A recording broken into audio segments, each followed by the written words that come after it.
Good morning, everybody. To this webinar on Seaport, Cities and Health. I'm Victoria Jimenez. I'm head of sector in charge of urban development at the Union for the Mediterranean. The webinar is co-organized by the Union for the Mediterranean, by us, and the Regional Office for Europe of the World Health Organization. So let's directly start the meeting by opening remarks by the two institutions organizing the seminar. The first of it will be WHO.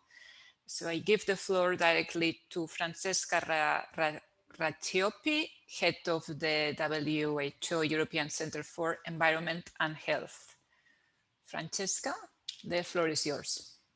Thank you very much, and good morning, everybody, and welcome to this webinar. We are super excited because it is the first time that we are having such a great partnership with the Union for the Mediterranean. As you have just heard, you are today, it is the Regional Office for Europe of the WHO who is joining you in this under the umbrella of this partnership, because of course we share, the Mediterranean. Many of our member states do have activities and are bordered by the Mediterranean. So it is our treasure, our shared treasure there. And why are we having this workshop today? It is a very, in a way, easy to understand. Seaport cities are a major hub and a major settings where the life and the health and the fortunes of people can be created. They are places where we can nurture good environment, where we can thrive economically, where we can have a high quality of life, where we can connect the trade channels, where we can deploy goods, and they play a vital role in the economy and in the life of our people. But at the same time, seaport cities also face some special challenges, which are very inherent to the important role that the seaport activities play in the city, onshore and offshore.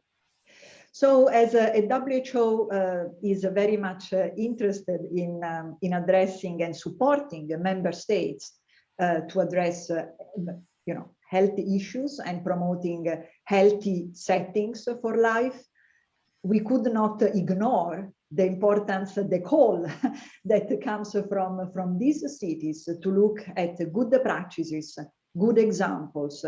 How can we define, understand the set of issues which pertain to these special settings, so vital for us, which kind of lessons we can learn from the activities that are going on, which good practices are there.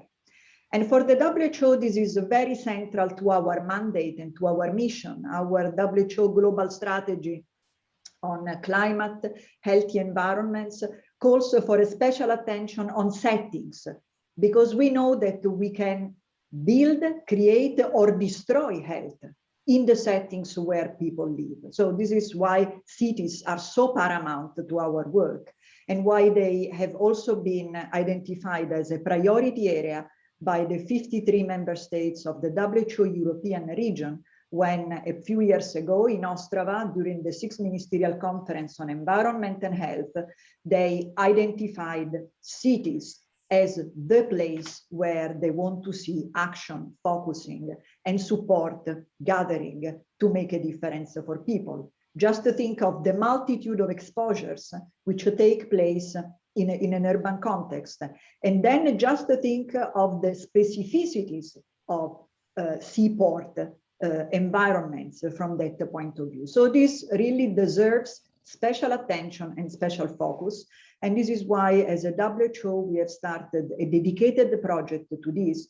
And we were delighted when the Union for the Mediterranean decided to be and agreed to be a partner for us, because of course you have, we have a joint framework for collaboration that was signed a couple of years ago by our respective organizations.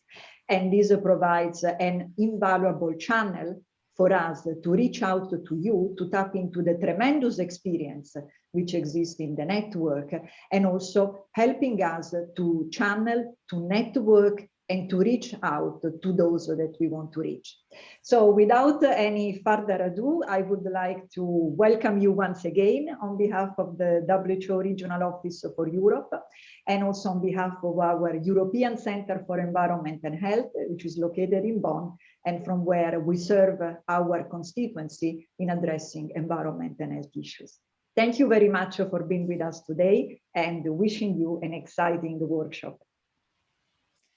Thank you, Francesca. Thank you for your nice words. I give the floor now to Ayşe Asya. Ayşe is Deputy Secretary General for Transport and Urban Development at the Union for the Mediterranean. Ayşe, the floor is yours. Thank you, Victoria. Good morning, ladies and gentlemen. On behalf of the Secretariat of the Union for the Mediterranean, I would like to welcome you all to our webinar. We are grateful to the World Health Organization's Regional Office for Europe for co-organizing this event with us. We also thank our distinguished panelists for being with us today. Urbanization is an undisputed and irreversible megatrend, along with others, such as climate change, demographic shifts, the emergence of digital technologies and inequalities. We also know that the onset of climate change in the Mediterranean region is 20% faster than the global average. Meanwhile, the United Nations Economist Network has declared that in 2030, when the international community might plan to establish global targets for 2045, achieving sustainable development would rest on sustainable urban development. The pandemic has also brought home to us that we need healthy cities for building back better. Against this background, the Union for the Mediterranean has developed a Strategic Urban Development Action Plan 2040, along with a Housing Action Plan, both of which will soon be publicized. The Strategic Action Plan proposes integrative, trans-scalar, and cross-sectoral measures with a long-term perspective and multi, inter, and transdisciplinary approaches to achieve a set of key objectives, including climate action and urban resilience, where health is at center stage. It also features, as an axis of intervention, forelands, port areas, and their hinterlands as drivers of sustainable and resilient economic prosperity. This webinar will showcase how we can possibly build healthy and livable cities through solidarity, cooperation, and coordination at regional and global levels. Thank you. Back to you, Victoria. Thank you, Ayşe.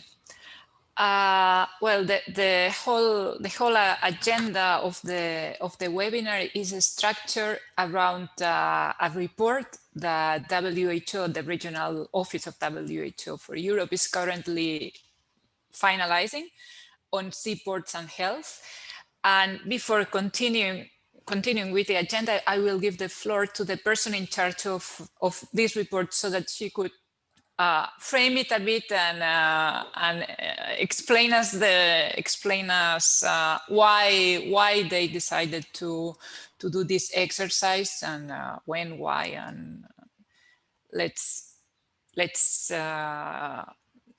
Sinaya, the person in charge of the report is Sinaya Netanyahu. Sinaya is program manager for environment and health impact assessment. And Sinaya, if you can brief us on that, the floor is yours. Then we will continue with the agenda as written. Sure, Victoria, thank you. Would I be able to share a screen, please? I think you can do it directly by clicking on at the button below of your screen in green. Okay, I want to share. I'm not sure it's possible for me to do that. I'm getting a message that I'm unable to share the screen. So this is probably for the technicians, but I don't want to take the time. If I can share the screen, fine. If not, I can skip that. That's okay too. Okay, so my name is Sinaya Netanyahu, and I'm here in Bonn with the WHO, and I'm the program manager for environment and health impact assessment. And we have decided a few months ago to start with this project on environment and health in Seaport cities. Because we, again, as our head of office, Francesca Ratiopi, indicated, it's part of the mandate that we have through the Ostrava Declaration to look into cities, healthy cities, and also in recent months, about a year ago, WHO also published the manifesto for the green recovery from the COVID, from the pandemic that we are all experiencing. One of the major items, or one of the prescriptions that was indicated in the manifesto is healthy cities. What we can do in order to promote cities to become healthy. Seaport cities, as we all know, have unique issues. Onshore and offshore activities are exposing us to some environmental risks, some environmental exposures that affect the population that lives in the cities and in the regions, and that can promote or maybe hold back the development of such cities. We will see today a lot of explanation about different media, environmental media, what damage or what air pollution that is being created, contaminated soil, water pollution, what does it do to our species, invasive species, to our ecosystem in general, biodiversity, etc. So we will all be discussing that. What we wanted to do first is really to start with a scoping paper. So our paper is going to have a major 5 parts. The first part is an introduction that will describe also the overall picture of the project methods and limitations.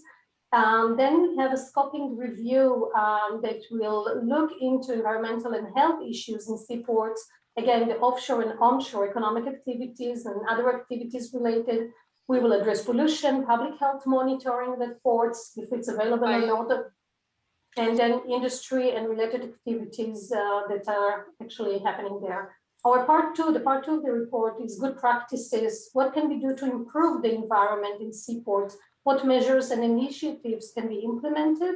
And what is the future directions that we can show? Sinaya, I'm sharing the presentation now. So. Okay, thank you. So we are on the second slide. The third part is the test studies that we have. We focused we wanted to cover the European region, at least 3 seas. So we have in the North Sea, we have Hamburg, in the Mediterranean, we are covering Haifa, and in the Atlantic Sea, we are covering Southampton in England.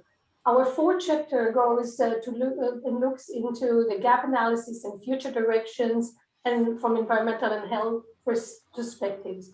5 wonderful people have contributed to this project. This is the names are indicated in the first slide, Victoria. For the scoping report, it's we have Cesar, Maria Antonia, and Viola, and for the case studies, Eliakim and Katarina. Unfortunately, Viola and Katarina will not be presenting today, but we have great presenters today. Cesar and Maria Antonia and Eliakim will be presenting the paper, and we would love to hear responses. And I will stop here. Thank you. Thank you. Well, I perhaps just say that it's true that the geographical scope of the WHO regional office it's not the same as the one that we have at the UFM, but in any case, we thought that it will be interesting for the ports in North Africa and Middle East to be aware of the findings as well. So I will pass now to the following speaker, which is César Ducret. We have identified 2 reports on port cities and on ports, one of the OECD that was drafted back in 2014, and one of the World Bank on Mediterranean ports that was drafted in 2019, and in both of them, César was involved. So now I think that you have a comprehensive overview of what other institutions have been done. César is a geographer, and he is research director of the French National Center for Scientific Research in a research laboratory at the Sorbonne University. So César, over to you. Thank you. Thank you very much. Thanks to all the organizers and to letting us present the very nice results that we got already in this exciting project about European port cities and health from a health and environmental perspective. So I will present you some of the main findings in terms of trends. What are the main trends affecting European port cities, and what are the problems identified? How do we measure health or environmental issues? And are there emerging solutions in this field across Europe? So, as said already by the first organizer, port cities are quite specific because they combine the usual characteristics of cities with, in addition, the shipping, quite often the heavy industrial dimension and the cargo handling activity, plus hinterland transport, which for some cities is becoming more and more massive and with a high frequency of traffic, which all of this make port cities relatively specific and with a complex mix of emissions, pollutions. So among the different aspects that we have been looking at, I'm not able to give you the whole detailed results today, but I will do my best to give you at least for some of them some main results. So we have air pollution, noise, water, visual, soil, accidents, and also the problem of infectious diseases, which can be combined within the same port city. About air pollution, this is the most explored dimension when it comes to environment and health in port cities. Shipping is the most important factor. As ships approach the coast, they exhaust different pollutants, which can cause respiratory diseases, cardiovascular diseases, childhood asthma, for example, but also for other handling equipments and land transports, especially when these transport vehicles use diesel or heavy diesel. Shipping emissions are among the top emission sources in general, and the large ships produce a lot of CO2. The table at the bottom shows that shipping, this is based on the case of Bari in Italy. So shipping, as you can see, for any kind of emission, is responsible for the most important quantity of pollution, followed by vehicular traffic. It means trucks or heavy-duty vehicles, and then cranes, which are the cargo handling facilities on the terminals. It is also possible to compare not only the different sources of emissions, but also to compare the different cities based on the same measurement methodology. So these are 4 Mediterranean cities which have been compared by Merico and others in relatively recent years. So they compare the amount of air pollution for different types of gases and particulates in Brindisi, Venice, Patras, and Rijeka. And you see that depending on the specific of each city, the amount or the distribution will differ. And this has a lot to do with the land use of cities. How are the different functions organized in spatial terms within the city? How is the port and the terminals located and well accessible or not for road transport? Also, a factor which is very important is the level of congestion, and we will go back to this very soon. Another approach is to map the quality of air within a city. So here you have the ATMO, an organization in France, which measures at the very precise level of the road segment, the air quality level. So here, of course, road traffic is how to say, appears as a very important source of air pollution, but it shows that it is maybe difficult to separate city-related road traffic and port-related road traffic, which are mixed in this figure, and it is also sometimes a difficulty for researchers and organizations to separate the different sources. Noise pollution is sometimes overlooked, but it's another very important source of pollution. It can disturb sleep quality, increase the levels of annoyance, and even it was found that noise pollution can affect the learning process of children. For example, when schools are closely located to the port. Sources are very diverse, from the road traffic to goods movements, cargo handling, rail traffic, ship movements, but also shipyards.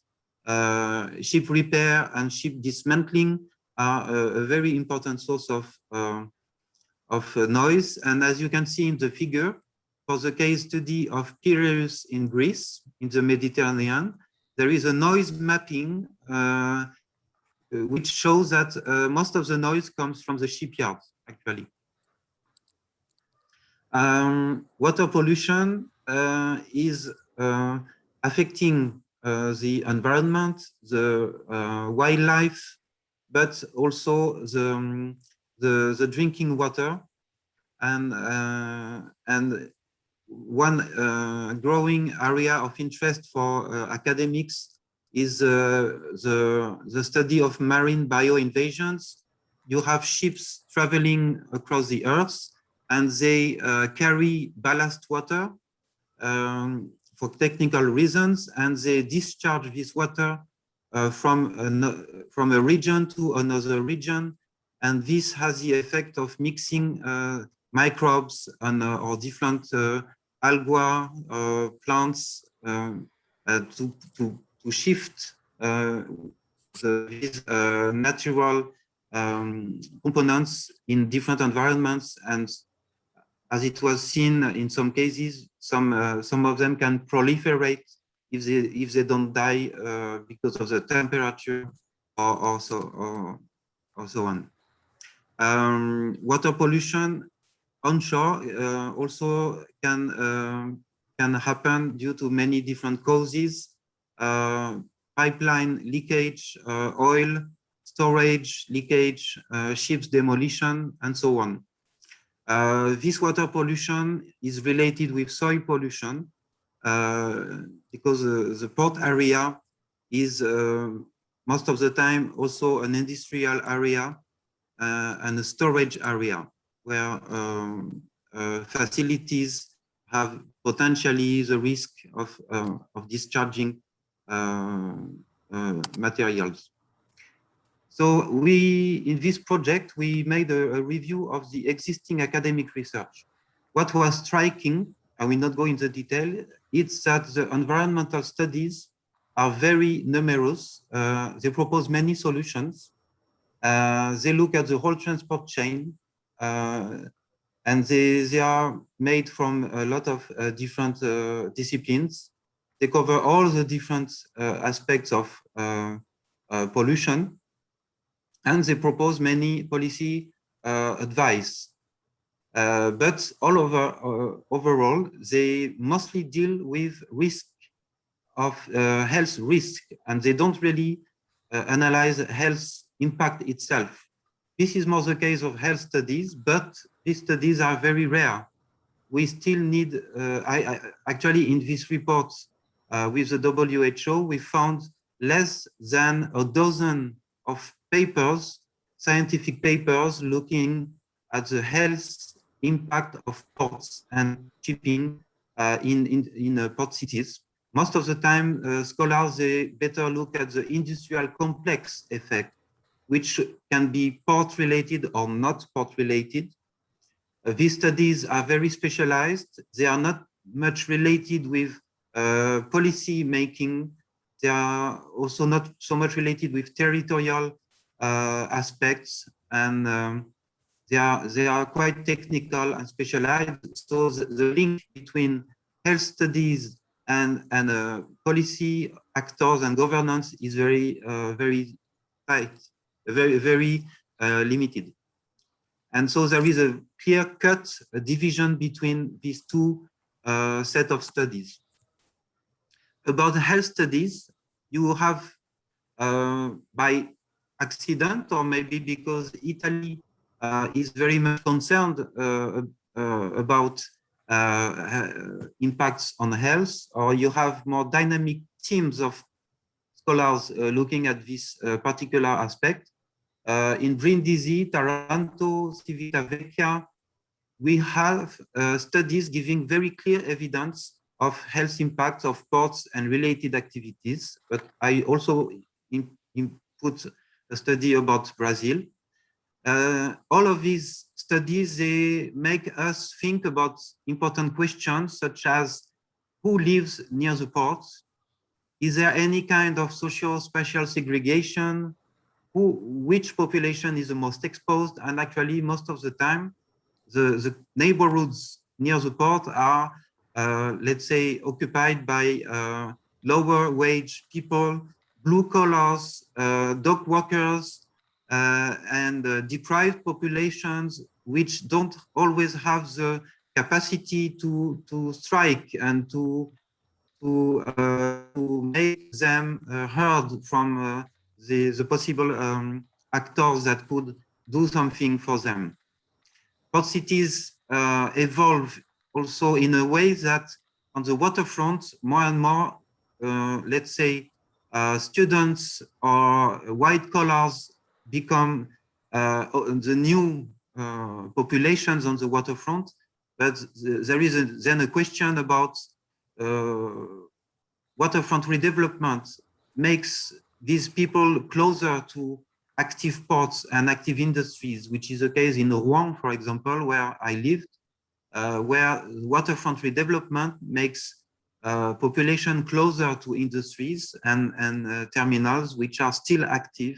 And this raises the question of, should we continue to redevelop the waterfront in those ways or not? Should we ask more the opinion of medical experts? How do we cure people in a port city? How do we make public the study results, and so on? But there are limitations of the literature. So we it's difficult to find a unified source for the studies on health. The data is influenced by the location of stations when we measure air or noise, for example. The population exposure is segregated along the transport chain. It's difficult to compare the different the different port cities with each other. We lack of evidence on the health benefits of any interventions, and Maria-Antonia will present the solutions, but we don't always know what is the impact of these good practices on health. And research on mental health also can be some promising field. So I will finish with a few slides on how can we provide or examine a trend in Europe. So this is for the whole of Europe. We gathered basic indicators that I will present. So on the left, you have a congestion indicator, which is not port related in itself. But when we calculate the average congestion for port cities, we see that port cities are most of the time more congested than non-port cities of the same country. Of course, they are less congested than cities in landlocked countries like Switzerland or Hungary, but port cities have a specific profile, except in 2020 due to the COVID. Air pollution, it's the opposite. We see that the average PM 2.5 particulate matter emission is less for port cities on average all over the period based on OECD data. But when we take only port cities all together, we see that we have two effects. A size effect where we see that port cities which are larger by population and by traffic have more pollution and congestion, which was expected, but it shows that to be a large port also creates more air pollution and more congestion. It's the first time that these indicators are put together. Large port cities also handle more containers and bulks. The specialization effect shows that not any port city is congested. It's mostly container ports are more congested and populated cities are also more congested. So more people, more cars, more containers, more trucks, and so on. And but for the air pollution, it's not so much about containers or bulk or liquid bulk. It's mostly the dry bulk or general cargo. And again, if I take the example of Rouen in Normandy, there was a scientific paper proving that, for example, the cereals, dry cargo cereals or grain handled at the terminals was responsible for the emission of many dust and the contaminated dust contaminated by chemicals during the agricultural activity. This dust was spread across the city from the grain terminal. So we end up with a typology of cities based on all of this data. It's possible then to focus on specific cities, and this will be the work of my colleagues to show you the case studies. And the three case studies were presented already by Sinaya. And in the report, you have in blue the ports which we are dealing with at least one time, and in red where we did with Maria-Antonia more in-depth examination of specific projects or solutions. Thank you. Thank you, Cesar. We will, well, I just want to say that if any of the participants wants to comment or make any question, they can already do that in the chat, and we will come back to that in the discussion time once we finalize the presentations. And also we will be having Professor Carola Heim from TU Delft commenting on all the presentations before we pass through the discussion time. So now, until we reach that point, I will try to go as quick as possible so that we manage to have some time for the discussion. Let's start now with the case studies. The first one is Dunkirk. So it's not one of the three you mentioned, but it's Dunkirk and Skikda that will come afterwards, are two case studies that we thought that it will be also interesting to refer to today. So we will start by the case of Dunkirk. The speaker is Stefan Hauser. Stefan is a PhD candidate at the Delft University of Technology in the Netherlands. Stefan, the floor is yours. Thank you for your introduction. Hi, everyone. So let's share this presentation. You can see it clearly? Yes. Okay. Well, thank you, everyone, for this, this webinar and the organization of it. So today to discuss the health and environmental issues in port cities, I will link the port city of Dunkirk in the north of France to the oil industry and the oil history in the city, because I do believe that the importance of industrial history in port cities is often neglected, and it can have a huge impact on the health of citizens. So why Dunkirk? Because the oil history in Dunkirk started really early, with the first refinery settling there in 1861. And with many other sites, oil-related sites settling in the port city, it expanded drastically with many other kind of industries, like the steel industry, to the point where the shape was completely changed, and the urban expansion also came with it. So the fact that I'm talking about the oil industry is because in the case of Dunkirk, like in many other port cities, the shape and the evolution of the city was influenced by disasters and by events taking place around industrial sites. And there is this reaction mechanism. That's why I like the illustration of Newton's cradle, because there is an oil disaster happening, or industrial disaster, affecting the environment, the natural one, the built environment, the citizens, and then you have public authorities as the last marble that are implementing new rules or new policies, impacting back all the other marbles until the next industrial disaster, or oil disaster in this case. So in Dunkirk, it started really early with the fire of the below, which spread burning oil on top of the water in the port of Dunkirk. And you have to consider that at the time, the port of Dunkirk was within the city center. So something that was taking place in the port was affecting the entire port city. This kind of incident happened in Dunkirk, but also happened in many different cities like Antwerp and Bordeaux. On land, this time there was also the explosion of a refinery, which also spread burning oil on 100 meters, which killed several people and destroyed numerous houses. Because at the time, because of the lack of strict regulations, these industrial sites were within urban areas. So these incidents, along with the reaction of public authorities and the improvement of security, pushed away these industrial sites from urban areas. In Dunkirk, it moved to the west with complete dedicated areas and infrastructure.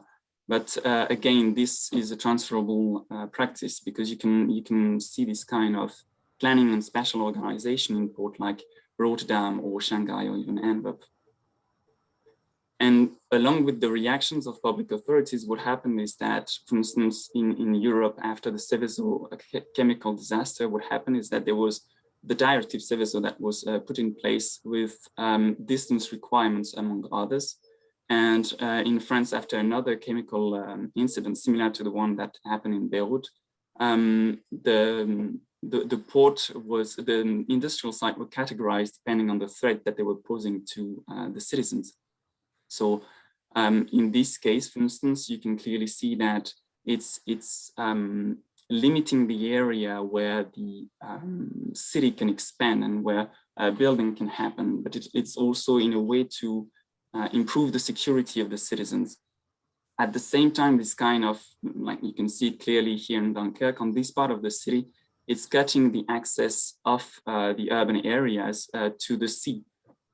Yeah, and it's also posing some threat to nearby housing, because you can see in the small picture on the right that still some urban areas are within perimeters.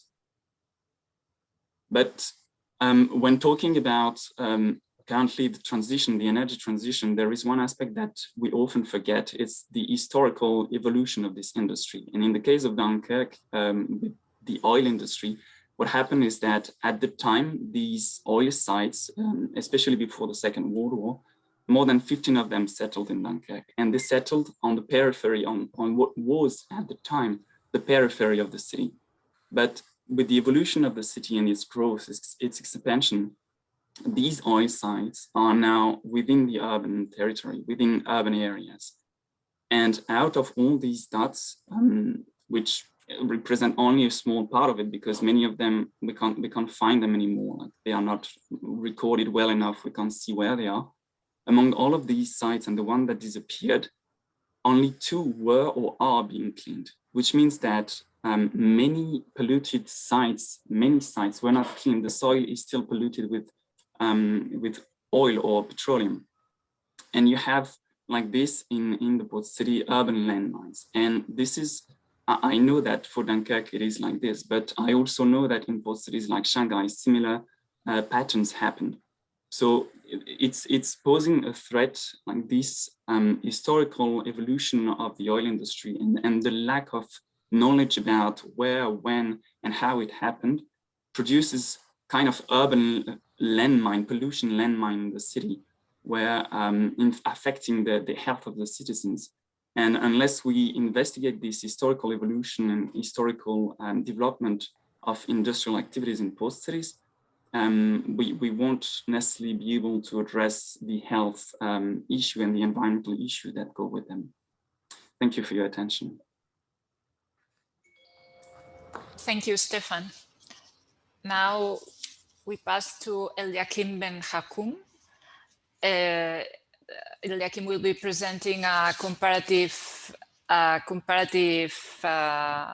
review of the three ports, being Haifa, Hamburg, and Southampton in the United Kingdom.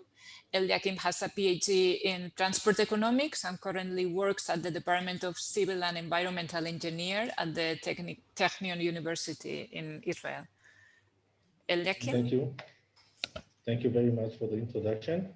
Can you see my slides correctly? Yes, yes, yes. Okay.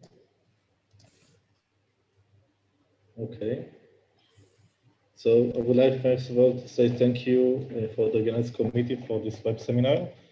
I hope this web seminar will be looked as opportunities to do better port city for the residents, and not only as a critic on the port authorities' work. So my name is Eliakim Ben Hakoum, and I will present here a joint work of me and Katerina Robinets. The topic of our presentation is health and environmental impacts on onshore and offshore activities in seaport cities, case studies, Hamburg, Southampton, and Haifa. So why shipping emission matters? I will describe the most important one. Shipping usually is the mission piece. We know more about energy and industrial and transportation than shipping contribution. Shipping using a low quality of fuel engine can be described as omnivore.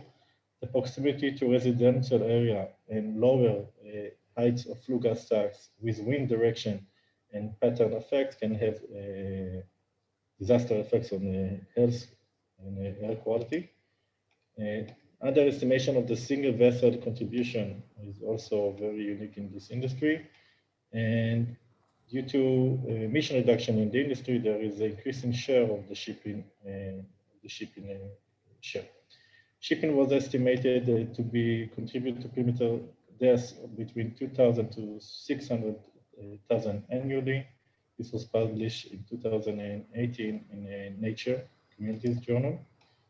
And so to demonstrate the diversity in environmental management and health policy, we decided to select 3 ports. So the select criteria for the Seaport was unique sea location.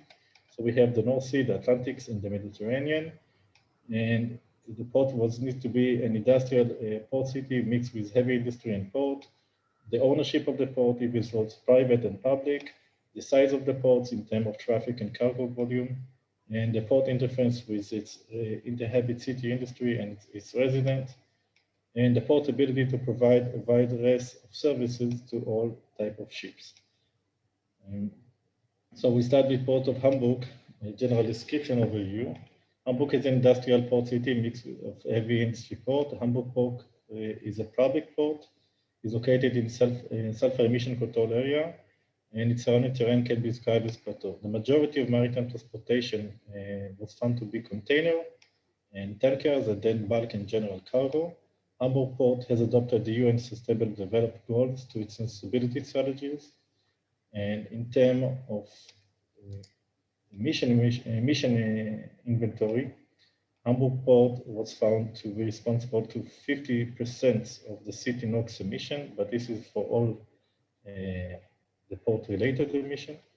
And in terms of contribution to SOx and practical matters, as you can see, due to the introduction of sulfur emission control area in the port, the reduction of SOx emission was substantially very low, and it was found a reduction of 50% of the SOx concentration.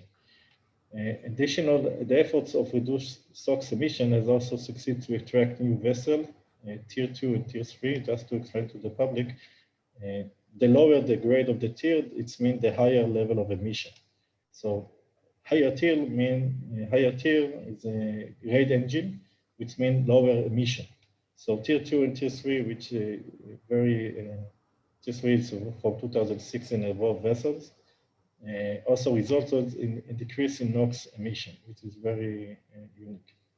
For Haifa Port is a bay can categorize with industrial port city with mixed and heavy industry port. Haifa Port is the public port and is going to be soon private. Today there is a small fraction of bulk and general cargo, which is private. Haifa Port is located in a high altitude terrain topography that surrounds Haifa Bay Area with a dominant wind direction from northwest to southeast. The majority of the maritime transportation fleet that's calling is containers and general cargo. But another interesting fact that the majority, due to lack of environmental regulation in Haifa, the majority of the fleet is calling is 85% of them is tier 0 and tier 1, which mean uncontrolled level of NOx emission and also a high level of emission. Only 1% of the vessel is tier 3. In terms of interesting information also can be found in daily analysis. This is the first time level of analysis has been done.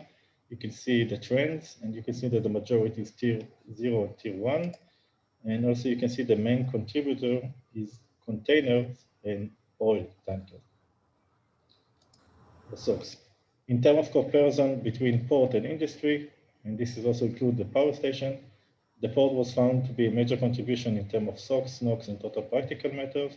And as you can see this is the comparison between 2012 till 2018. You can see the trends that the industry cut their emission by moving to LNG, while the port shares increase over the years. In terms of Southampton Port, Southampton is an industrial port city also, mixed with heavy industry and port. Southampton Port is a semi-private and also public port. The container port is a private, owned by DP, and some of the bulk general cargo terminal is owned by public. Southampton also port is located in sulfur emission control area, and its port location is also unique because it serves as the first port between North America and North Europe with both strongest economies with a high level of environmental regulation. The majority of the maritime transportation in this port was found general cargo, container, and special carrier, which mean our roll-on, roll-off, carrier, etc. In terms of emission comparison, both with industry, there is a lack of information due to privacy issues, so we cannot describe the results. So if I want to summary the comparison between both all the three ports, you can see the difference both with the ownership. Hamburg is public, sometimes it's public and private. Haifa is mostly public, and also the regulation and sustainability strategies, which develop and which not. And so Hamburg and Southampton follow SECA, but not NECA. Haifa follow no SECA and no NECA, which means no sulfur emission control area and no nitrogen emission control area. In terms of support on onshore power supply, there is a big effort in Hamburg, less effort in Atlantic, in the Southampton, which also they denied because of high cost and low effective. And in Haifa, there is also no effective plan to address this issue. In terms of treatment of waste and water, most of the ports follow or IMO directive or EU directive on this issue. And we found only one health study of exposure and also in Hamburg, which was quite developed with the rest of it. In terms of reducing the impact of the roads, all the ports done some efforts to reduce the impact, some by economics incentive, and some by diverting cargo to rail or short shipping. And in terms of reducing maritime emission impact, Hamburg and Southampton was found excellent in this field by supporting clean fuel and economic incentive. And Southampton was found to enjoy tier 2 and tier 3 because this is the first port between two ECA zones. And no emission effective plan was found in Haifa. In terms of health, all the ports show high concentration in NOx and practical matters, but lack of research regarding impact of exposure and source of exposure. In terms of reducing noise, both ports, Hamburg and Southampton, follow EU Act or UK Act and support studies and doing effort to reduce. No effective plan was found in Haifa. In terms of reducing greenhouse gas emission, Southampton and Hamburg has a CO2 target. None of them succeed to reach this target, but they have strategies, and no effective plan was found in Haifa. So in terms of comparison, just to give you the significantly, lack of regulation results in phenomenon situation where Haifa port, which is also a small port, relative to Hamburg, we're talking about is serving almost 2,800 vessels compared to 8,500 vessels in Hamburg, emit more sulfur and particle matters in factor 7.5 to sulfur and 2.5 to particle matters compared to Hamburg. So we have a coin phrase, usually it's for security. If you've seen one port, you've seen one port, but this is also correct for port environmental policy. In terms of Southampton, we couldn't find any information. So in conclusion, these ports are diverse, both in environmental and health policy. And for environmental policy, private vs public policy, which means conflict inherent in the system. There is a diverse sustainability strategies, which mean additional cost burden, but there is also a diversity in information share and transparency of the information. In terms of health policy, there is a critical knowledge gap for decision makers due to lack of health scientific research studies on shipping impact and occupational and habitat exposure, and the lack of health and scientific research studies on cause-effect relations between the contribution of the sources. The Mediterranean port cities differ significantly in terms of environmental policy and in terms of environmental management. It starts with the local regulation demand, where strong economics countries excel as poor economic countries see the additional regulation as additional financial burden on the vessel owner operator.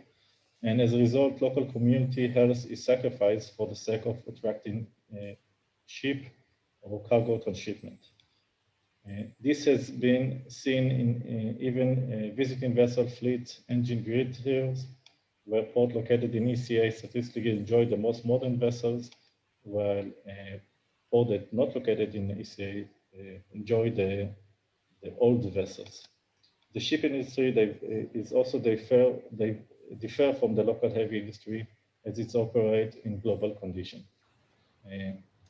This little research also can bring opportunities.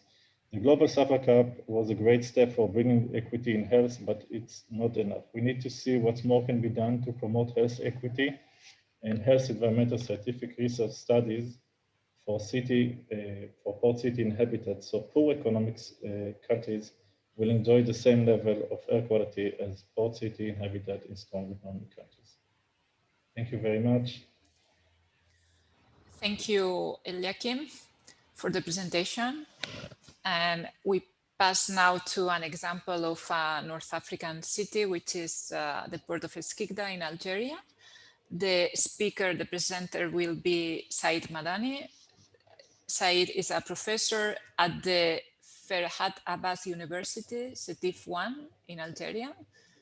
Setif. Oh, sorry, University Setif 1, yes. The floor is yours. Thank you. Good morning, everybody. Could you please share my presentation? Yes. I send it to you. I send you my presentation. Yes, yes, I will do it.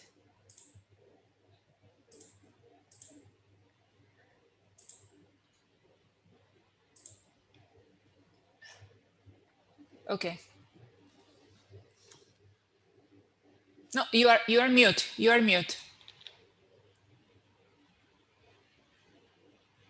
Now. Document. Okay.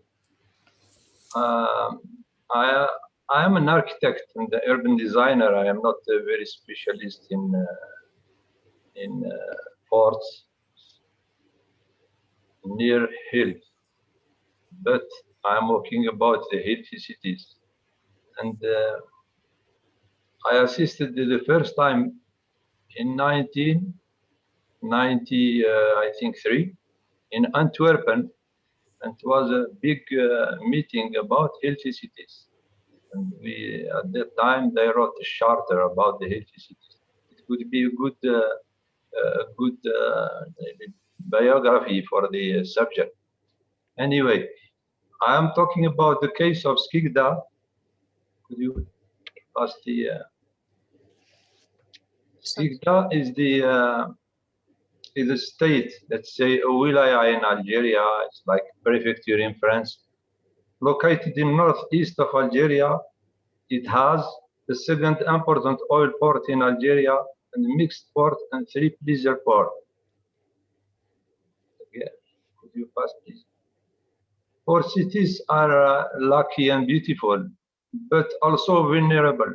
Port activity and ship traffic cause the water and air pollution.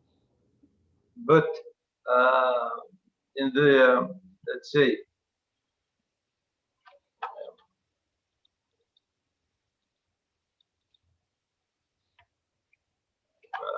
specialized in hydrocarbon, their impact on the impact of these hydrocarbons on the environment and the health of the population will be even more serious. The commercial port, because of the toxicity of crude oil and the risks of ecological accidents, such oil split. In this context, and given that Skikda contains the second largest oil port in Algeria, it raises question about the extent of pollution of the city and its impact on the physical and mental health of the population living in this port city. However, when we talk about the health issue in Skikda, we should talk about also the impact of COVID-19 pandemic and the pollution of both the ports and the refinery that affects the city.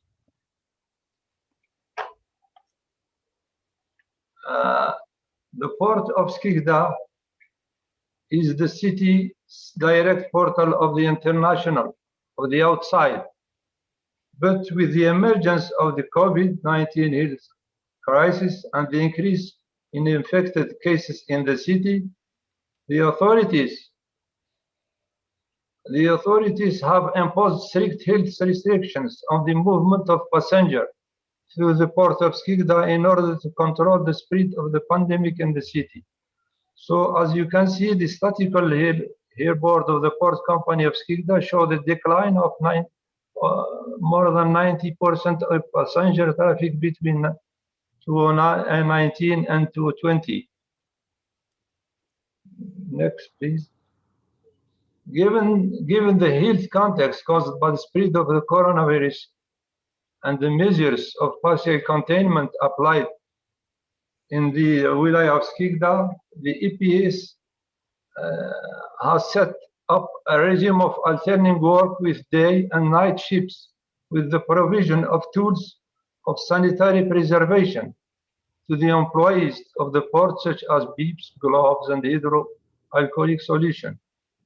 40% of the administrative staff of the port enterprise of the Wilaya of Skikda have taken voluntary leave to avoid the risk of contamination with COVID-19. All the buildings of the port of Skikda, from the quay to administration through the maintenance workshops, are daily subject to extensive sterilization and disinfection operation as part of its social and civic action, which aims to contribute to the collective effort to cope with this crisis. The port company of Skikda has made in 1920 a donation of a high-speed platform dedicated to RT-PCR tests to the Directorate of Health of the Wilaya of Skikda. So hydrocarbon pollution, I'm talking about the sea pollution and health. Hydrocarbon pollution is attributable to discharge of industrial and urban wastewater, toxic sludge from the oil refinery in Algiers, Oran, and Skikda, and natural gas production due to the presence of petroleum activities in Algeria. Port at the coastal sediments have a high concentration of total petroleum hydrocarbon. As we can see, the concentration of total petroleum hydrocarbon, here the source of Beirut, Bujnan, in 2015. The mixed port of Skikda is from 450 to 2000, and port of hydrocarbons from 79 to 120. In 2013, the coastline of the Algerian city of Skikda was contaminated by an oil leak. A black wave spread in the I'm not seeing this part of my presentation. Out of the small bay, about 50 meters from the coast. In the distance, 2 red dots were floating on the water. In the bay, the sea lions, large red floating arms, allow oil tanks that are too big to approach the port and the petrochemical platform of the city to be reloaded. But that year, the sea lions used it for several months, according to the city association, cracked after bad weather. Oil remained inside and spilled into the sea. In Stora, which is a very old part of the city, and with a fishing port, and the fishing port, citizens are afraid to eat poisoned fish or swim in the polluted bays. The health effects of oil speed on public health. Oil have different level of toxicity. The effect of oil speed is influenced by several parameters, such as the manner and duration of exposure, although the long-term effects are not known, especially for cleaners or residents who have direct contact with this type of water pollution. As the food safety and the toxicity of fishing after the oil spill. Psychological and social effects. Oil speed presents direct stress. It causes adverse mental health problems to the mental stress, depression, fears, and excessive fatigue, which changes the behavior of individual and society. The inhabitants of Skikda, especially those who living in the hazardous area indicated on the map, are more vulnerable to the air pollution and carcinogens. It contains resulting from port activity and ship emission caused by the combustion of different kinds of gas and sulfur, carbon, and nitrogen oxides. Port cities are deeply polluted with the SO2, the NOx, the VOx, the poisonous gases have a negative impact on the health of the inhabitants of this port. The emission of the combustion of sulfur causes skin and many different kinds of diseases, like cancers, blood and lung disease. From air pollutants have the ability to enter the bloodstream and cells and cause unstable normal heart rhythms, leading to heart attack and other heart problems. The refinery of Skikda is also a major pollutant of the air of Skikda. The refining of crude oil generates gas emission, causing many different problems. Refineries air pollution lead to some chronic disease, fatal disease, and so on. Next, please. And this, the next, could you pass the next one, please? The one before. Yes, this is the air quality map of Skikda and its periphery. It's borrowed from colleagues working on this subject, and you can see the very polluted area in Skikda in a red color, and polluted with under little bit is in yellow, and weak polluted are in marron. You say marron, forget that. And Orange. Orange, yeah. Thank you. Next, please.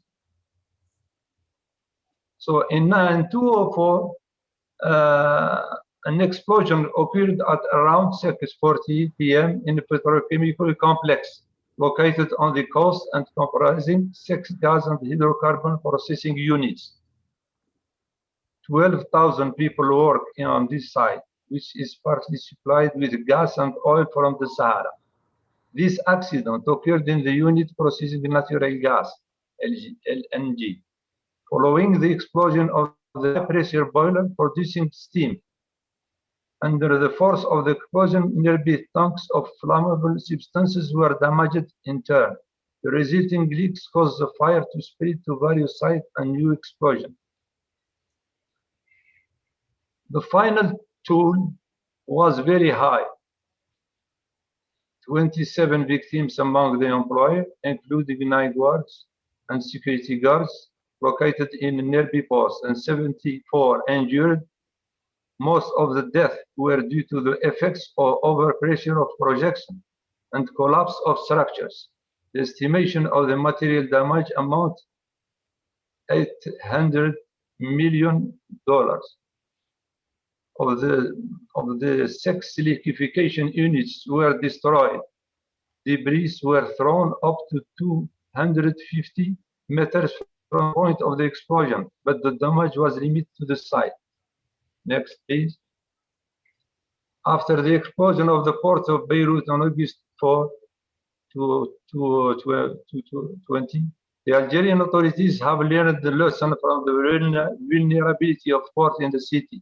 The Ministry of the Interior, Local Authorities and Territorial Development said in a statement that it was proceeded as a preventive measures to move August 1820 sensitive products stored at the port of Skikda to place checker and control.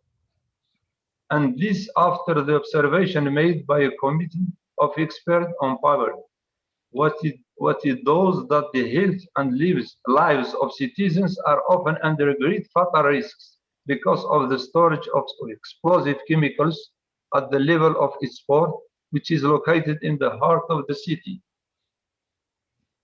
And to conclude, according to the official journal of the Algerian Republic of May 21, the industrial zone of Skikda is classified as a zone of high major risk.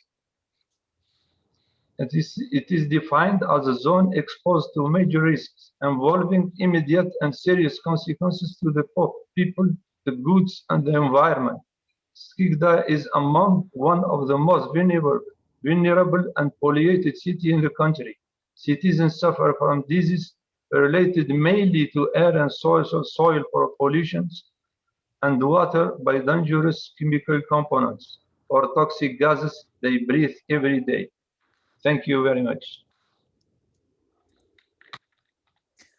Thank you. Thank you.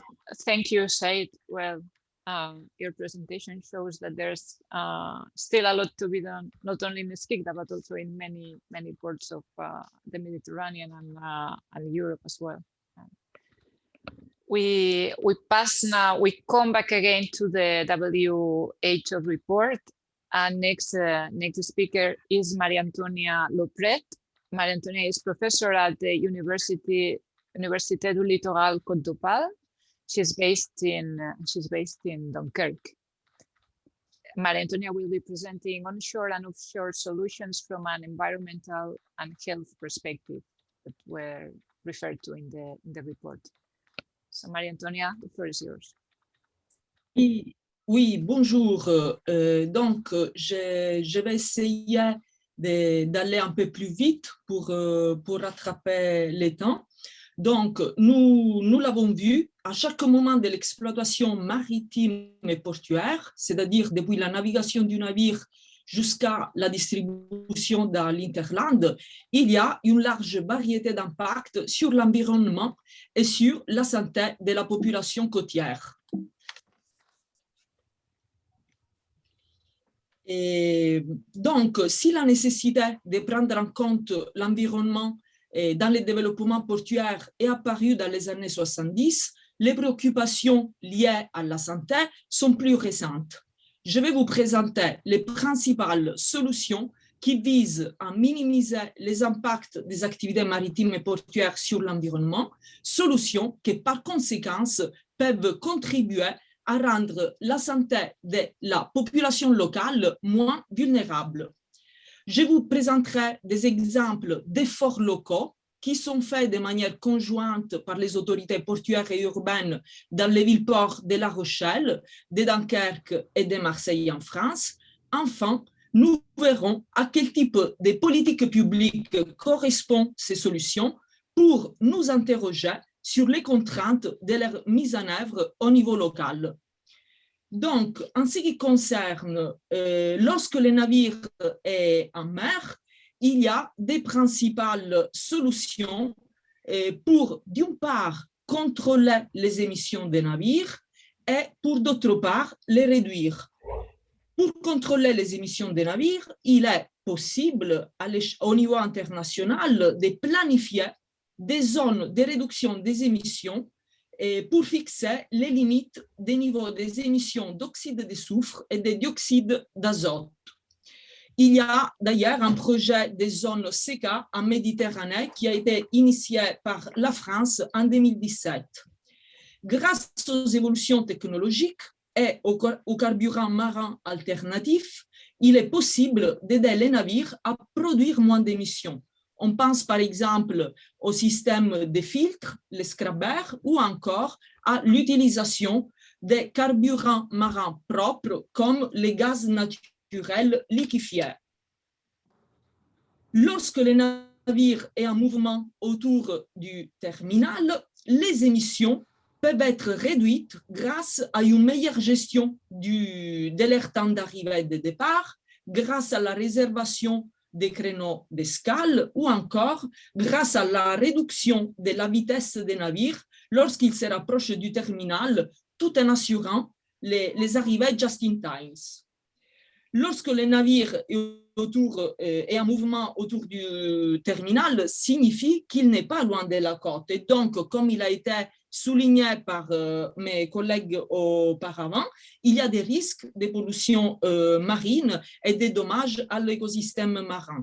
Pour limiter ces risques, il existe des systèmes de réception portuaire qui, par exemple, permettent aux navires de recueillir les eaux de ballast, les ordures produites par les équipages, au lieu qu'elles soient déversées de manière illégale en mer. Il y a de plus en plus des plans de gestion des déchets pour les déchets provenant des navires avec une politique de recyclage. Enfin, pour prévenir la pollution marine et les dommages à l'écosystème marin, il y a aussi l'utilisation de la surveillance aérienne et de l'analyse satellitaire, solution qui s'est renforcée de plus en plus au fil des années.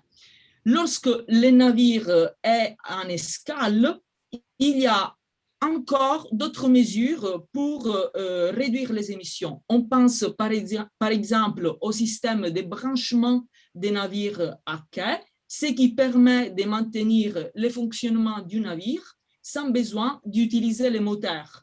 On pense à des ports comme de l'Europe du Nord, comme Copenhague, où ce système est très, très efficace, surtout au service des navires croisières, qui engendrent beaucoup d'émissions dans les villes portuaires. Encore, l'actuelle pandémie a souligné les liens qu'il y a entre les flux de passagers et les marchandises et la propagation des maladies dans les villes portuaires.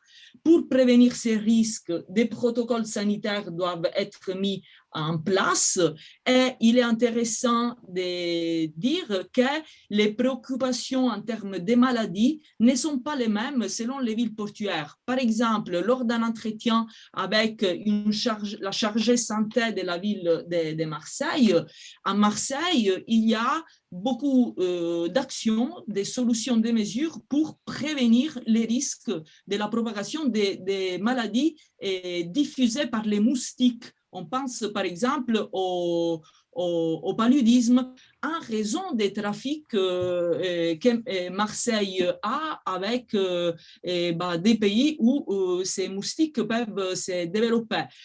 Lorsque j'ai fait un entretien avec la chargée santé de la ville de Dunkerque, j'ai demandé s'il y avait un souci par rapport aux moustiques. Mais ce n'est pas du tout un souci pour la ville de Dunkerque, qui est bien sûr située beaucoup plus au nord et donc épargnée de ces risques. Donc, cela montre bien qu'il y a vraiment des spécificités par rapport à la gestion des risques de santé dans les villes-ports.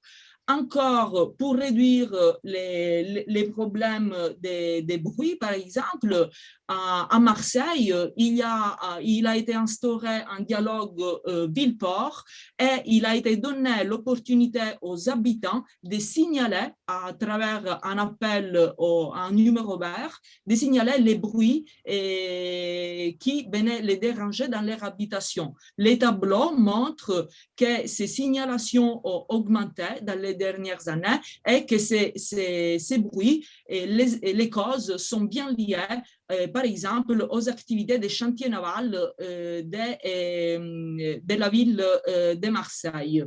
Et pour ce qui concerne les côtés onshore, il y a de plus en plus de solutions, donc des solutions qui prennent de plus en plus en compte la dimension de la santé, parce que lorsqu'on est dans les onshore, on se rapproche de la population locale. Donc, ce n'est pas seulement la question environnementale, mais les enjeux liés à la santé sont bien plus visibles, alors que lorsque le navire est en mouvement, les enjeux de la santé sont de l'ordre de l'invisible, même si, bien sûr, ça arrive à terre aussi. Donc, côté onshore, il y a des solutions qui mobilisent les politiques énergétiques des ports pour produire, pour conserver l'énergie pour la redistribuer, pour l'utiliser pour le fonctionnement de la mobilité portuaire.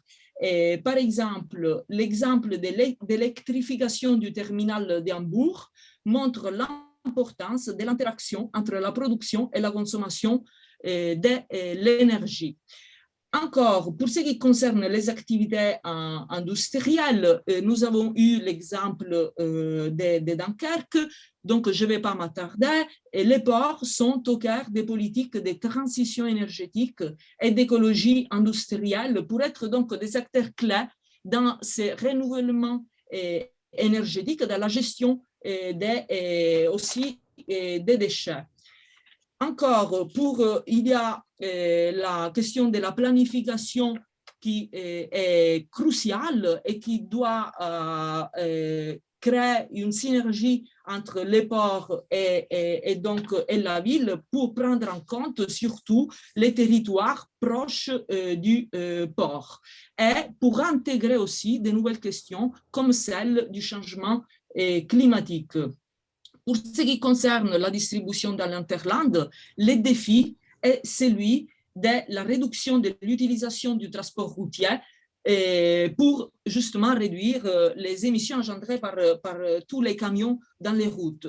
À Rotterdam, par exemple, il y a une obligation de répartition modale au terminal à conteneurs. Ça veut dire que lorsqu'un navire à conteneurs arrive, il s'engage les exploitants de ces navires à distribuer ces conteneurs en s'appuyant sur d'autres modes de transport plus doux pour l'environnement, comme les ferroviaires, les fluviales, les transports souterrains ou des systèmes de shuttle. Donc, beaucoup aussi des solutions de l'ordre technologique avec l'utilisation des drones, des robots, des véhicules propres pour optimiser les trafics, donc garder l'efficacité, la performance des ports et réduire surtout la question des émissions. Donc, qu'est-ce qu'on peut apprendre de quelques zooms, de quelques études de cas que nous avons menées avec mon collègue César en faisant des entretiens et entretiens qui permettent d'avoir accès à des informations qui autrement seraient beaucoup moins visibles. Donc, nous nous sommes entretenus avec des responsables santé et gestion des risques pour la ville-port de La Rochelle, qui est donc où c'est intéressant de dire qu'il y a un quartier qui est complètement, le nom de ce quartier est La Palisse. Il est complètement entouré par des zones de dépôts pétroliers qui engendrent donc des nuisances et des problèmes de santé pour la population. Il y a eu un clash en 2009 et lors du nettoyage des cuves des dépôts pétroliers, beaucoup d'odeurs, de mauvaises odeurs ont été diffusées et la population s'est rebellée. C'est à partir de ce moment que la nécessité pour la ville, les ports et les industries de mieux se connaître est apparue. Et grâce à ces besoins, des études ont commencé à être faites pour avoir des données, pour se rendre compte, par exemple, aussi de la perception que la population du quartier de La Palisse, entourée par ces dépôts pétroliers, par les terminaux de chargement, déchargement des produits céréaliers, quelle perception ont de ces effets sur leur qualité de vie. Et en fait, au final, on s'est rendu compte que ce n'est pas une très mauvaise perception. Et donc, ce sont des études qualitatives qui sont aussi intéressantes à prendre en compte et qui montrent l'intérêt de faire participer la population sur ces questions. Et donc, à partir de 2013, il y a une station de mesure de la qualité de l'air qui a été implantée dans les quartiers de La Palisse. ici dans la zone, dans la carte en vert. Et ces systèmes de mesures peuvent nous distinguer les émissions qui proviennent de la ville des émissions qui proviennent du port. Et lorsque il y a un chargement, par exemple, d'un navire céréalier, comme le montre la photo à droite, on peut repérer les pics de pollution de la qualité de l'air, en particules fines, au moment précis de la journée. Et grâce à l'envoi gratuit d'un bulletin de la qualité de l'air aux adhérents, donc c'est une application sur les téléphones portables, on peut adhérer gratuitement et recevoir quotidiennement les bulletins de la qualité de l'air. Or, d'autres entretiens faits à Dunkerque nous ont montré l'importance, donc les synergies qui existent entre les autorités urbaines et les autorités portuaires pour réduire ces impacts à travers un urbanisme de la santé. Et derrière lesquels il y a un observatoire local de la santé, un observatoire régional de la santé qui, après s'être rendu compte du niveau de mortalité prématurée très fort dans les quartiers limitrophes, les ports, la zone industrielle ou portuaire de Dunkerque, ont affronté les problèmes et dire qu'il faut trouver des solutions en mettant en œuvre des actions, des diagnostics, rechercher des données, s'intéresser à la perception des habitants, instaurer un port center, un centre de découverte du port pour ne pas perdre cet héritage culturel, portuaire et maritime. Donc, au niveau local, il y a beaucoup de choses qui se mettent en place, aussi bien côté méditerranéen. César a montré la carte sur la qualité de l'air. La carte en dessous montre les niveaux de bruit liés aux activités de réparation navale. Et donc, on voit qu'il y a des vraies volontés au niveau local pour donc mettre en œuvre ces politiques. Parce que les solutions que j'ai évoquées, c'est très bien sur les papiers, mais en pratique, comment ça marche?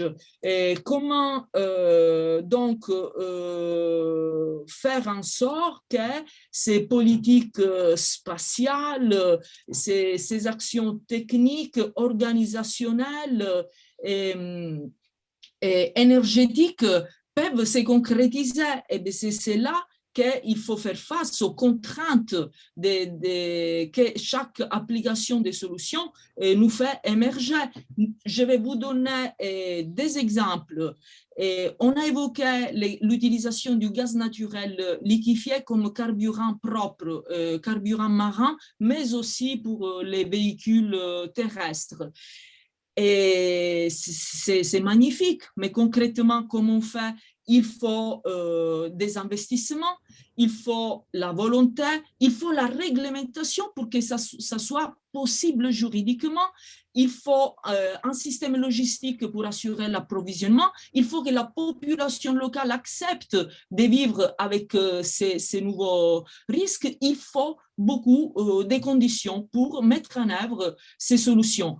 Solutions qui peuvent apparaître très bien sur les papiers, mais n'oublions pas qu'il peut y avoir des effets néfastes cachés derrière qu'on pourra découvrir avec le temps. On pense par exemple aux filtres montés, les scrubbers montés dans les navires, qui, s'il s'agit des filtres qui sont nettoyés à l'eau de mer, et bien si d'une part on réduit les émissions, de l'autre part, on contribue à l'acidification de la mer. Et donc, on n'aide pas par rapport au changement climatique. Donc, il y a des politiques environnementales auxquelles il faut absolument rajouter des politiques de la santé très spécifiques qui peuvent se décliner au niveau local tout en prenant en compte la dimension sociale de ces changements. Parce que N'oublions pas que même si on parle des véhicules propres, il faut penser aux chauffeurs, aux personnes qui travaillent avec leurs propres camions, aux petits chauffeurs qui n'ont souvent pas les moyens de convertir leurs camions en véhicules propres. Donc, dans cette mise en œuvre, il faut aussi prendre en compte les risques de discrimination possibles pour appréhender la question de l'environnement et de la santé de la manière la plus large et la plus humaine possible. Je m'arrête parce que le temps est court et je vous remercie pour votre attention et je reste à votre écoute. Thank you, Maria Antonia. Yes, in fact, we should be, sorry, I was hearing myself. We should be finishing now, so we are a bit late, but in any case, now let's give the floor very briefly to Professor Carola Heim. Carola is a professor at the Technical University of Delft, and it's assisting the Union for the Mediterranean in drafting the work to be done on port cities, what we plan to do in the near future. So we will give the floor now to Carola for some minutes, very briefly, to wrap up and comment on the presentations, and then we will open the floor for discussion, at least five minutes to hear to answer any question we might have from the floor. So Carola, the floor is yours now. Yes, thank you very much. First of all, thanks a lot to the UfM for promoting the action plan and the access on port cities as nodes for sustainable development. Thanks a lot to the WHO for taking up and initiating this research on seaports and health. And thanks a lot for all our speakers. I would like to try and bring together some of the ideas that have been discussed today and add a few more comments. We have now understood that shipping on and offshore has an impact on port city territories. And that is something that has a long tradition. Just think of the word quarantine. That's where it comes from all of these port cities. These cities or these port activities and the health impact depends very much on the locality where it happens. What happens in Skikda is not exactly the same as in Rotterdam, in Dunkirk, or in Marseille, as we've just heard. And so we need to adjust to the local conditions to make plans for the future. It also means that we have to think carefully about stakeholders. And with stakeholders, I not only mean decision makers, but everyone who is impacted by port city maritime activities. Because, and on the very obviously maybe, at some point, the health impact of these port and maritime activities will also raise opposition, or it could raise support from local stakeholders. And that will be key in continuing them. So I would like to plead for tools, new methods to engage a broad range of people in building sustainable, just, and healthy port cities. And again, this is a long story. So public health in port cities has been discussed for centuries. So let's not forget about that. And that's included in the discussion as this caricature here of the monster soup, which was the Thames River. And there have been researchers studying similar topics. Charles Booth famously, and the LSE has put it here together with the contemporary map, Charles Booth famously went house to house to study the health conditions in port cities. And maybe it's at that level that we need to find new tools and strategies to engage the citizens, the stakeholders in general, to deal with not only the historic ports, the historic waterfronts, but with the contemporary ports that create or may create health impact on the cities. And when you just take a screenshot of windy.com, which complements the things that we've been seeing, the NO2 emissions, for example, I took that screenshot last night, show us clearly the shipping routes. So there is both environmental pollution on land, on sea, and port city regions, are very much affected by it. I mean, you can identify the entire area of Rotterdam, Antwerp, Dunkirk as a hub of pollution. So now that pollution crosses national borders. How do we understand where it actually lands in space? And that, I think, also came up in some of the presentations by Said, by Marie Antoinette, to see how can we now design sustainable, just, and healthy port cities. What to do, what activities do we undertake? So on the one hand, we have to first understand that these port city territories are impacted by these facts. We need to include stakeholders in discussions, develop tools and methods to measure the actual impact, to see where it lands, and to build on to build into the future, to build sustainable city, including acknowledging the long-standing built environment and its heritage. So just a few more slides looking again at the North Sea. So if we zoom into this windy.com website and the area of Rotterdam and Antwerp, how does that pollution interact with degrees of urbanization? Why are all these people sitting in these most polluted areas? And what does it mean spatially, concretely for their health?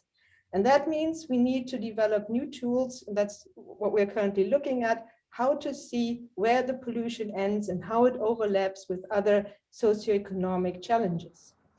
So when you then take a look, just briefly coming back to Hamburg, all the gray in the middle is the port in Corona times.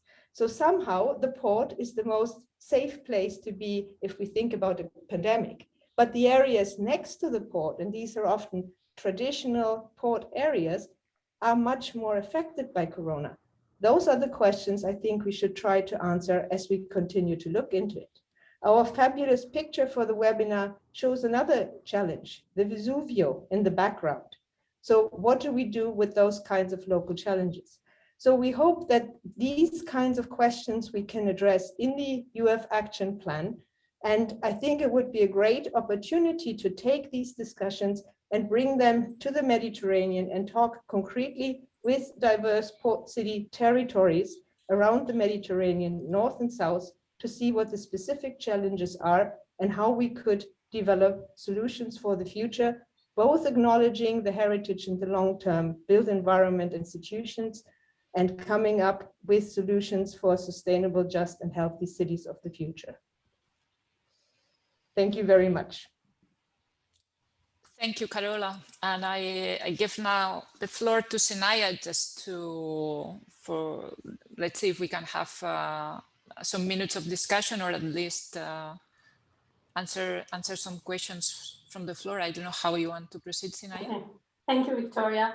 Yeah, we would like to ask questions to the speakers, the panelists, but we first address questions that we received in the chat. Some of them I tried to answer as we went along. The last question was asking about if this study covers the benefits of the blue economy sectors and how they contribute to citizens' well-being, enjoying coastal tourism, marine sports, and obviously employment. So the answer is no. We did not look in those areas. We only looked at emissions, different kinds of emissions, and different threats that is related to the ecosystems within the port environment or city port environment. But I see that there is a lot of appetite for more discussion, more talks in Europe and in the Mediterranean, and for more work to be commissioned and looked and researched in this area. And this is a good sign that there is a big interest to this subject. There was, I think, Joseph from Canals and Met Cities also asked the floor. Is it possible technically to give him the floor for a short intervention? I think so. Can we please give Joseph Canals the floor, please?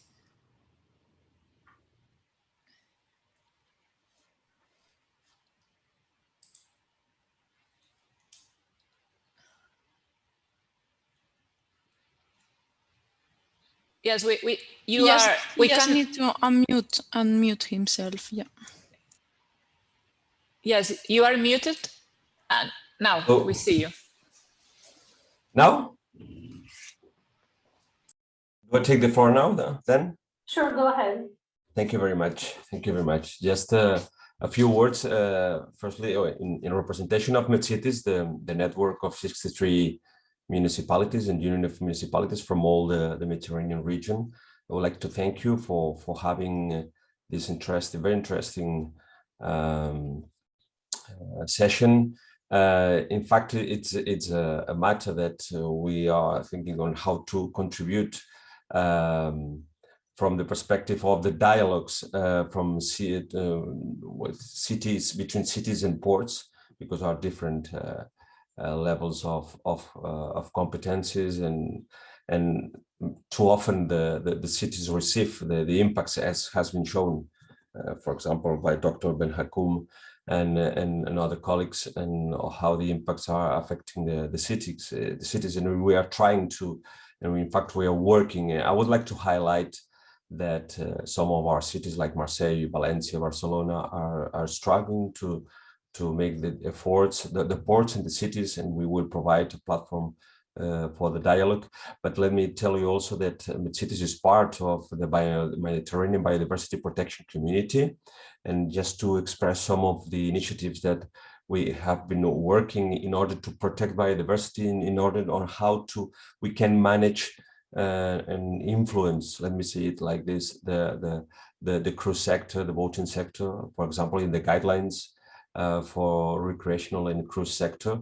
How can we manage to change behaviors, not only in ports, but also at sea, on how what parts they are visiting in the marine protected areas. How can we maybe change the slots, like the air navigation are doing?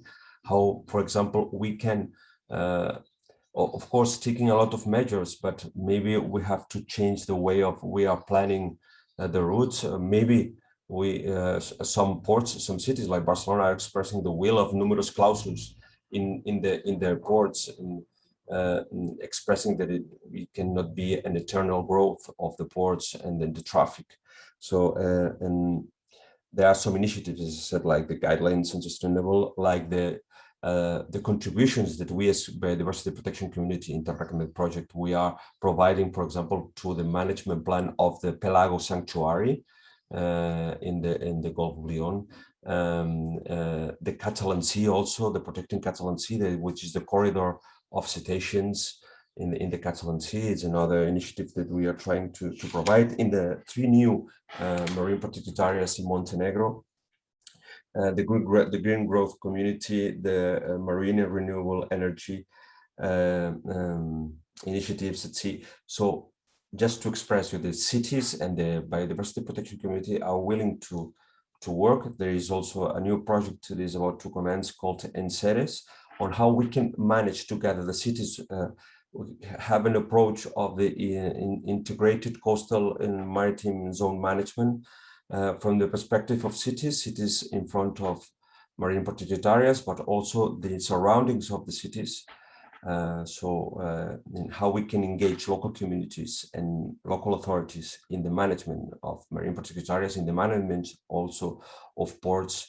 And just to tell you that we are prepared, we are ready, we are willing to work with all the stakeholders in trying to improve and reduce the impacts of the traffic, and also with the consumers. Just to finalize, the local authorities can change the behavior also of the consumers. When we are buying a car from the other side of the world, or an item from the other side of the world, this comes with ships, and we can change. Maybe we are closer to the citizens, we can change these kind of behaviors.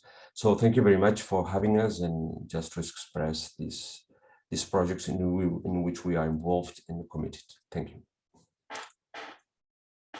Thank you very much, Gustav. This is really interesting. And I guess there's more to explore and more to discuss and learn more about MedCities as well as European cities. I see more comments coming also from Rotterdam Port Authority, which is the person who had to leave. Again, I think that for the sake of time and to respect the time of everybody, I think what we will do right now is instead of posing questions to the panelists, what I would like to do is to take 1 minute of the time of each of the panelist members and maybe give the floor to each panelist for final 1 minute of comment or message or key message that he or she would like to give.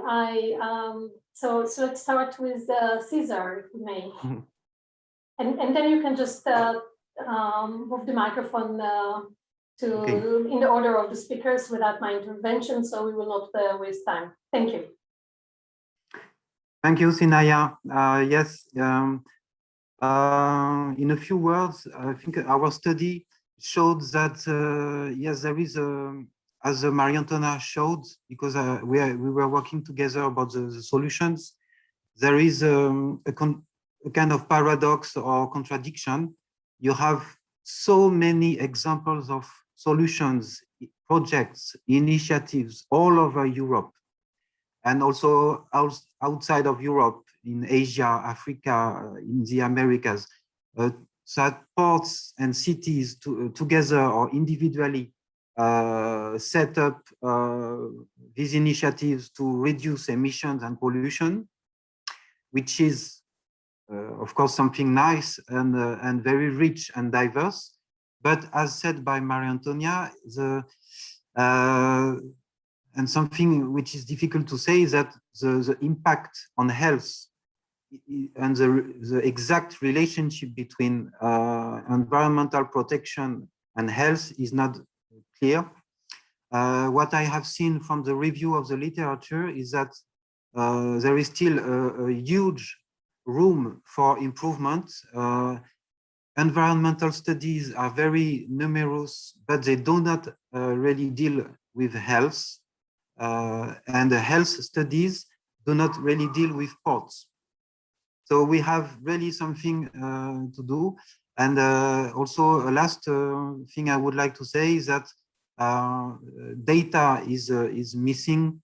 It is difficult to analyze on a large scale or to compare port cities with each other using indicators. We need also a lot of work to improve this aspect of comparison, comparative analysis, and so on.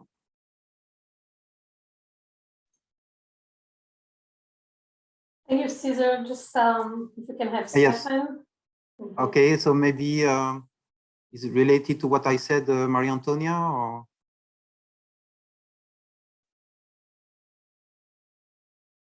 Okay, oui, je vais rebondir à ce que César a dit et en rajoutant que c'est un travail à long terme.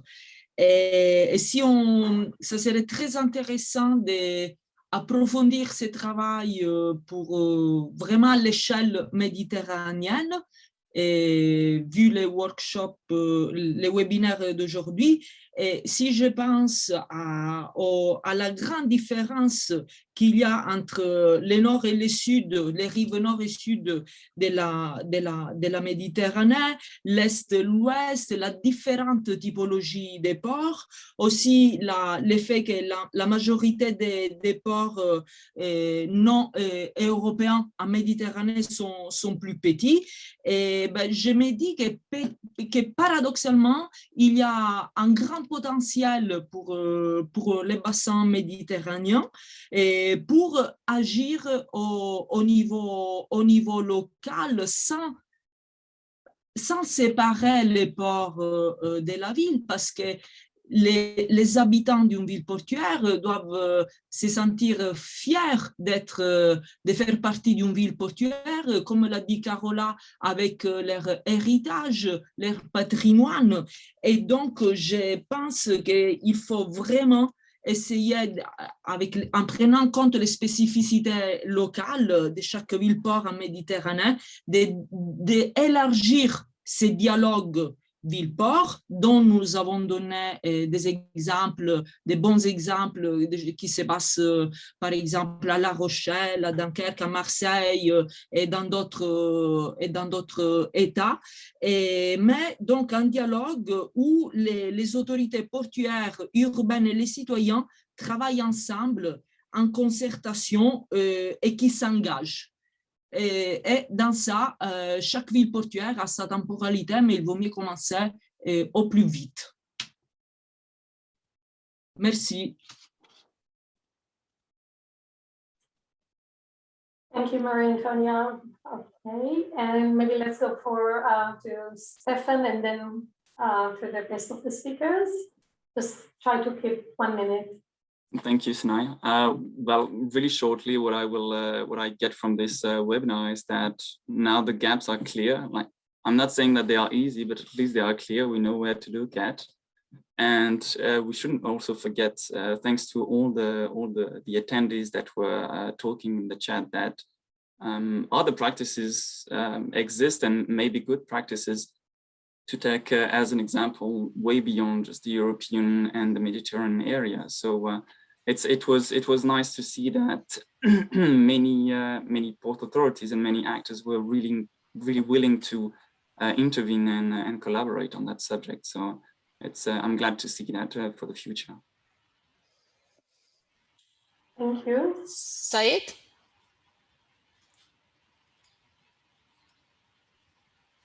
Thank you. I would like to thank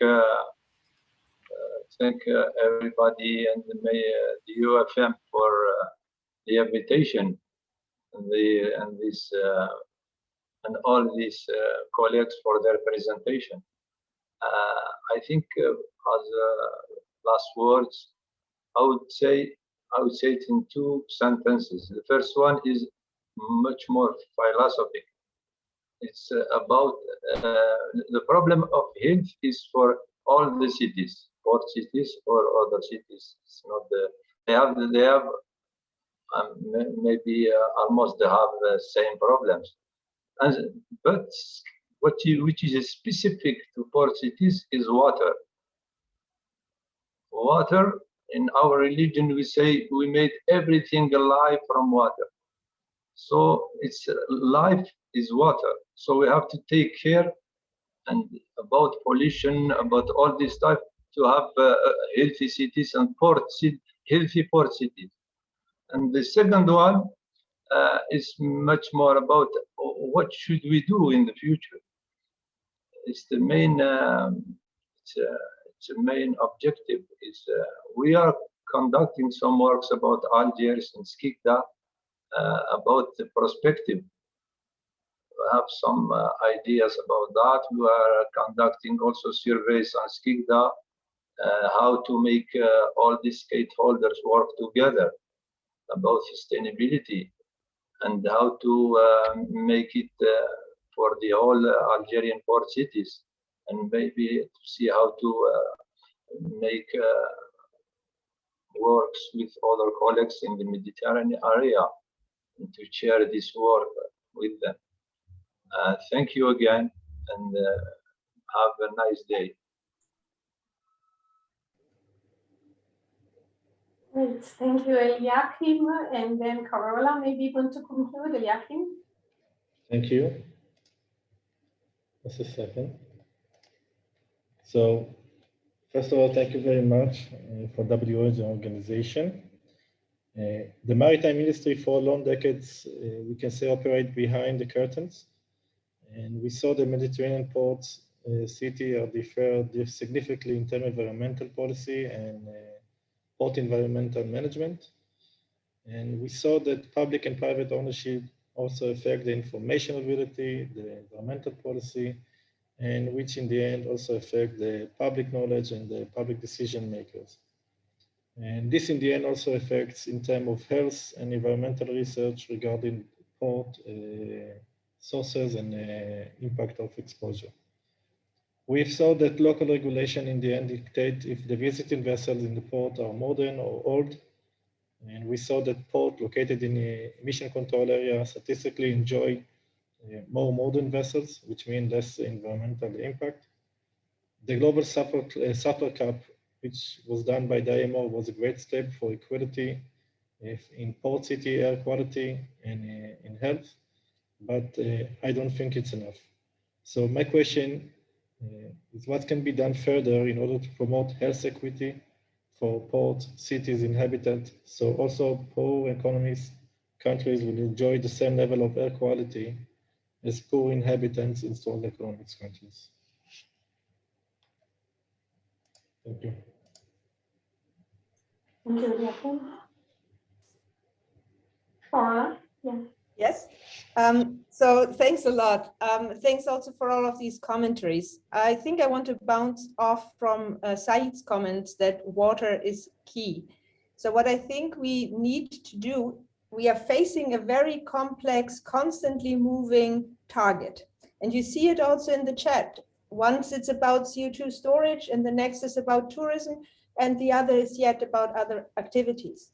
So this is so big that we need to find ways to collaborate, to make the different, to overcome national boundaries, to overcome boundaries where ports are already working together, cities are already working together. We see that everybody wants to go in the same direction. So how can we come up with a framework that would allow us to share knowledge, to collaborate beyond boundaries, and to actually put water in many ways central again as a key for health. And I think we've really nicely looked at public health, which also then implies individual health, which probably requires yet another full seminar. But Said also made an important point. It's not just about technology, it's about people, and it's also about culture. And I really would like to stress that we need that kind of a comprehensive approach to come back to more sustainable living, which we've all promised to do anyway for the UN Sustainable Development Goals. Thank you. Thank you, Carola. Thank you for all the speakers. Thank you for the collaboration, WHO and the Union for the Mediterranean.